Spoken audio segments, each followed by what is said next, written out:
Апа келин, кандайсыз, жакшысызбы? Жакшымын мен. Мен жакшымын, Кудайга шүгүр. Сонунмун. Бүгүн кеч турупмун десеңиз, уктап уйкуга тоюп саат 5те турупмун. 3те турайын да ишимди баштайын дедим эле, уктап калыптын.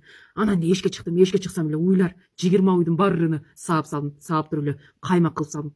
Анан калганын уютуп койдум. Карасам эле нан азайып калыптыр.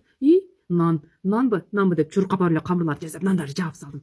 Бүгүн анан иштеримди бүтүрүп келсем, балаңыз келиптир. Керектүүңө иштетип ал деп 1-2 миң акча берет. Ой тоба дедим, мен кийгени кийимим болсо, жегени тамагым болсо, мага акчанын эмне кереги бар дедим. Кой айланайын, өзүң эле алып эле иштет дедим, мага кереги жок десем эле кече досум чалат.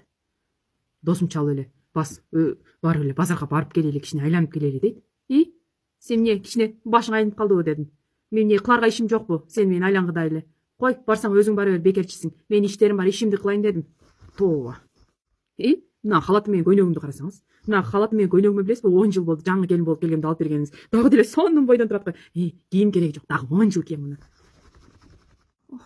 Белим ооруп кеттиби? Жок мага ооруганды ким коюптур?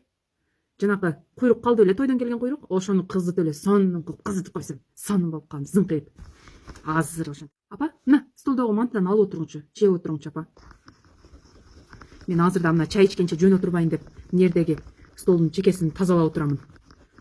Бекер отурбайын деп. Анан мен ушинтип эле түнү менен жатып уктап түшүп кетемби деп, кой айланайын деп эле чуркап бардым да, камырды алып жайып, пельмендерди түйүп түнү менен, мантыларды жасап морозилникке салып койдум.